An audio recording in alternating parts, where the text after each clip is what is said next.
പക്ഷേ എനിക്ക് കഴിഞ്ഞ വർഷം അപ്ലൈ സാധിച്ചില്ല. അത് ഞാൻ ആ വേദിയിൽ ഞാൻ പറഞ്ഞിട്ടുണ്ടായിരുന്നു. കഴിഞ്ഞ വർഷം ആ സ്പീച്ച് ക്രാഫ്റ്റ് അറ്റൻഡ് ചെയ്യാൻ പറ്റാതിരുന്ന എൻ്റെ ഭാഗ്യമായിട്ട് ഞാൻ കാണുന്നുണ്ട്. കാര്യം അത്രയും നല്ല ഫാക്കൽറ്റീസ് ആയിരുന്നു. ചേട്ടൻ പറഞ്ഞു നമ്മളെല്ലാം അവർ കടഞ്ഞെടുക്കുകയല്ലേ നമ്മുടെ ഉള്ളിലെ ഭയം, നമ്മുടെ ഉള്ളിൽ ആത്മവിശ്വാസം കുറവ്, നമ്മുടെ ഉള്ളിലുള്ള തെറ്റിപ്പോലുള്ള പേടി, മറ്റുള്ളവരെ ഫേസ് ചെയ്യാൻ ഭയം, ഇതിൽ അവർ കടഞ്ഞു കളിയായിരുന്നു. ഞാൻ ഇന്നത്തെ റിവ്യൂടെ ഒരു ശില്പി ഒരു പാറയിലെ ശില്പം കാണുന്ന പോലെ ഓരോ നമ്മൾ ഈ പങ്കെടുത്ത് 27 ആൾക്കാരിലും അവർ കൃത്യമായിട്ടൊരു പ്രാസംഗികരെ കണ്ടിട്ടുണ്ട്. അതിന് കൃത്യമായിട്ട് ഏതൊക്കെ ഭാഗങ്ങൾ നമ്മൾ ശ്രദ്ധിക്കണം, ഏതൊക്കെ ഭാഗങ്ങൾ നമ്മൾ ഇമ്പ്രൂവ് ചെയ്യണം, വളരെ ഭംഗിയായിട്ട് വളരെ കൃത്യമായിട്ട് ഒരു ആൾക്കാർക്ക് പ്രത്യേകം മനസ്സിലാക്കാൻ പറ്റും. ഇപ്പം ബാലാജിയിലായിരുന്ന പരിപാടി നടത്തുന്നത്. അവിടെ ഒരു ദിവസത്തേക്ക് റൂമിൻ്റെ ചിലവ് 4000 രൂപയാണ്.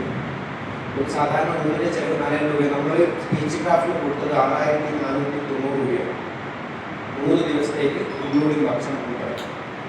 നമ്മൾ ചിന്തിക്കുന്നത് JCI എന്നുള്ള പ്ലാറ്റ്ഫോം നമുക്ക് ഏത് രീതിയിൽ നമ്മൾ ഇപ്പം നിങ്ങൾക്കറിയാം, പ്രമോദ് സാർ എന്നൊക്കെ പറഞ്ഞിട്ടുണ്ടെങ്കിൽ കോഴിക്കോടുള്ള, അതായത് കേരളത്തിൽ അങ്ങോളം ഓടി നിന്ന് ട്രെയിനിങ് എടുക്കുന്ന ആളാണ്, രാഷ്ട്രീയക്കാർക്ക് ട്രെയിനിങ് എടുക്കുന്ന ആളാണ്, സിനിമാക്കാർക്ക് അതുപോലെ തന്നെ പ്രസംഗം പഠിപ്പിക്കുന്ന ആളാണ്. അത്രയും നല്ലൊരു ഫാക്കൽറ്റി നമ്മൾ ഈ 6500 രൂപയ്ക്ക് JCI നമുക്ക് തരുന്നൊരു ട്രെയിനിങ് പ്രോഗ്രാം. നമ്മളത് ഉപയോഗിച്ചില്ലാന്നുണ്ടെങ്കിൽ, ഞാൻ പുതിയ വീട്ടിലൂടെ പറയും, നമ്മൾ ഇതുപോലുള്ള നമുക്ക് കിട്ടുന്ന ഓപ്പർച്യൂണിറ്റീസ് നമ്മൾ കൃത്യമായി ഉപയോഗിച്ചില്ലാന്നുണ്ടെങ്കിൽ നമ്മൾ ഈ JCI വന്നിരിക്കുന്നത്. ഞാൻ 5 വർഷമായി JCI, ഞാൻ 8 വർഷം ഇങ്ങനെ കേരളത്തിൻ്റെ ഡിജിൻ നമ്മളൊരു നാളെയൊരു പ്രോഗ്രാം ഉണ്ട്. അതിൻ്റെ ബന്ധപ്പെട്ട് സംസാരിച്ചപ്പോൾ ഡിജിറ്റിനോട് ഞാൻ വന്നിട്ട് 3-4 വർഷം ഞാൻ JCI ചേർന്നുകൊണ്ടെന്നാണ് ഞാനൊരു പരിപാടി പറയുന്നത്. കാരണം അത് നിന്റെ മാത്രം തെറ്റാണ്. 4 വർഷമായിട്ട് JCI വന്നിട്ട് JCI ഒരു പരിപാടിയിൽ പങ്കെടുത്തില്ല. അയാളിപ്പോൾ പ്രസിഡന്റാണ്. പ്രസിഡന്റ് പറഞ്ഞിട്ട് ആരും കേൾക്കുന്നില്ലാന്നുണ്ടെങ്കിൽ സ്വാഭാവികമായിട്ടും മറ്റൊരു ലീഗ് ഉണ്ടാവും. 4 വർഷമായിട്ട് ഇല്ലെന്നുണ്ടെങ്കിൽ ഈ ഒരു വസ്തു വന്നില്ല, ഇന്നലെ പ്രസിഡന്റ് എന്നോട് പറയുന്ന ലീഗ് ഉണ്ടാവും. അത് മാറ്റിയെടുക്കുക എന്നുള്ളത് നമ്മൾ മാത്രം ആവശ്യമാണ്. അല്ലേ പ്രസിഡന്റ്?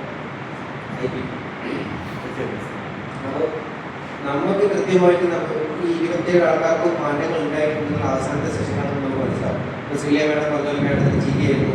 എൻ്റെ പ്രശ്നം എന്ന് വെച്ചാൽ ഭയങ്കര സ്പീഡായിരുന്നു. ഞാനിത് പൊതുവെ എൻ്റെ നമ്മുടെ റൈറ്റ് സൈഡ് അസോസിയേഷനിൽ സംസാരിക്കുമ്പോൾ അവർ പറയുന്നത് സ്പീഡ് ഒന്നും മനസ്സിലായില്ല. അത് അവിടെ ഉണ്ടായിരുന്നു, സ്പീഡ് വല്ലാതെ കൂടുതൽ പ്രശ്നം ഉണ്ടായിരുന്നു. ആ ഒരു ലാസ്റ്റ് ഇന്റർവ്യൂ തൊട്ട് മുന്നേ നമുക്ക് ഓരോ കാര്യങ്ങൾ, മൊത്തത്തിലുള്ള പ്രശ്നം, പേഴ്സണലുള്ള പ്രശ്നം, നമ്മളെ ഹൈക്കോണ്ടായിട്ടുള്ള പ്രശ്നം, അല്ലെങ്കിൽ നമ്മളെ ആൻറ്റിസിൻ്റെ പ്രശ്നം, ഇങ്ങനെ ഓരോ കാര്യങ്ങൾ കൃത്യം പറഞ്ഞു നമ്മൾ മെല്ലെ അതുവഴി പൊരുത്തപ്പെട്ട് നമ്മളത് പഠിക്കുന്നുണ്ടായിരുന്നു. നമ്മൾ പോലും അറിയാണ്. ഇപ്പോൾ ഉറക്കത്തിൻ്റെ കേസ് പറഞ്ഞു, ഇതൊന്നും പേടിപ്പിക്കാൻ പാടില്ല, നമ്മളത് എൻജോയ് ചെയ്യുക. ഈ ഉറങ്ങാൻ സമയത്ത് ഒരാൾ വരാതെ നമ്മുടെ 12 മണിക്ക് ഫസ്റ്റ് ഡേ സെഷൻ കഴിഞ്ഞിട്ട് ഞാൻ നമ്മൾ കുളിച്ചതിന് ശേഷം വീണ്ടും ആദ്യമായിട്ട് കറങ്ങി. നമ്മൾ 3 മണിക്ക് ഉറങ്ങി. പിറ്റേന്ന് കണ്ടപ്പോൾ കഴിഞ്ഞിട്ട് 2 മണിക്കൂർ ഉറങ്ങിയില്ല. ഞാൻ പോയി ഉറങ്ങി, കണ്ടറിയാം 2 മണിക്കൂർ ഞാൻ ഉറങ്ങിയിട്ടാണ്. അത് അത്രയും കൃത്യം മനസ്സിലാക്കുന്നത്. അതിൻ്റെ പിറ്റേന്ന് 4:30 ആ വെല്ലിൻ്റെ ഏറ്റവും അവസാനം പോയ 2 പേര് പങ്കെടുത്ത ആൾക്കാർ 2 പേരും ഞാൻ പ്രതീക്ഷിക്കുന്നു.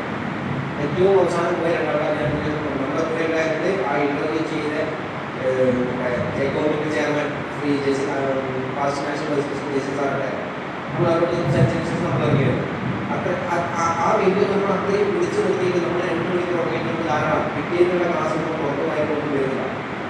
അവസാനത്തെ ഫൈനൽ പ്രസന്റേഷൻ എത്തുമ്പോഴാണ് ഓരോ ആൾക്കാർക്കും എത്രത്തോളം മാറ്റം ഉണ്ടായിരുന്നു നമുക്ക് പോലും മനസ്സിലാവാത്ത രീതിയിൽ ആ മാറ്റം ഉൾക്കൊള്ളാൻ പറ്റുന്നത്. കാരണം നമ്മളൊക്കെ ചിലപ്പോൾ നമുക്ക് മനസ്സിലാവില്ല, നമ്മൾ ആ ടെൻഷനിൽ സംസാരിക്കുന്നതെന്ന് വെച്ചാൽ നമ്മുടെ കൂടെയുള്ള മറ്റ് 26 ആൾക്കാർക്കും എത്രത്തോളം മാറ്റം വന്നിട്ടുള്ളത്. ആദ്യത്തെ പ്രാവശ്യം പോയി തൊട്ടും സംസാരിച്ചത് അല്ലെങ്കിൽ പറയാൻ വാക്കുകൾ കിട്ടാണ്ട് പലരും ആൾക്കാരെല്ലാം പിന്നീട് വളരെ മികച്ചിട്ട് നമ്മളെ അസൂയപ്പെടുത്തുന്ന രീതിയിൽ സംസാരിക്കാൻ കണ്ടു വന്ന എക്സ്പീരിയൻസ് പറയാണ്.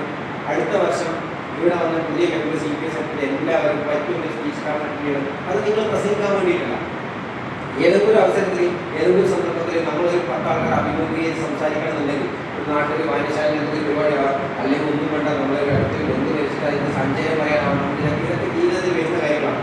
നിങ്ങൾ പ്രസംഗിക്കാൻ വേണ്ടി സ്പീച്ച് ക്രാഫ്റ്റ് വേണമെന്ന് ഞാൻ പറയുന്നില്ല. നിങ്ങളുടെ ജീവിതത്തിൽ നിങ്ങൾക്ക് ഒരു പുരോഗതി വേണമെന്നുണ്ടെങ്കിൽ, നിങ്ങൾ ഇപ്പോഴുള്ള ലെവലിൽ നിന്ന് ചെറിയൊരു മാറ്റം നിങ്ങൾക്ക് വേണം നിങ്ങൾ ആഗ്രഹിക്കുന്നുണ്ടെങ്കിൽ നിർബന്ധമായി JCI തരുന്ന പ്രോഗ്രാമുകൾ, ട്രെയിനിങ് പ്രോഗ്രാമുകൾ കൃത്യമായിട്ട് നിങ്ങൾ പങ്കെടുത്ത ആ മാറ്റം നീക്കാൻ പറ്റും. ഞാനിപ്പം ഈ 8 പേരുടെ മുന്നിൽ നിന്ന് ഞാനിപ്പോൾ 5 മിനിറ്റ് സംസാരിക്കുന്നത് ഈ മാറ്റം ഉണ്ടാക്കുന്ന JCI ആണ്. ഞാൻ പറയുന്ന കുറേ വാക്കുകൾ നിങ്ങൾക്ക് മനസ്സിലാവുന്നുണ്ട്. നിങ്ങൾ മനസ്സിലാവുന്ന രീതിയിൽ എന്നെ കൂടി സംസാരിപ്പിച്ച JCI ആണ്. നിങ്ങൾക്കും ഈ ഒരു മാറ്റം ഉണ്ടാവട്ടെ എന്ന് ആഗ്രഹിച്ചുകൊണ്ട് ആശംസിക്കുന്നു.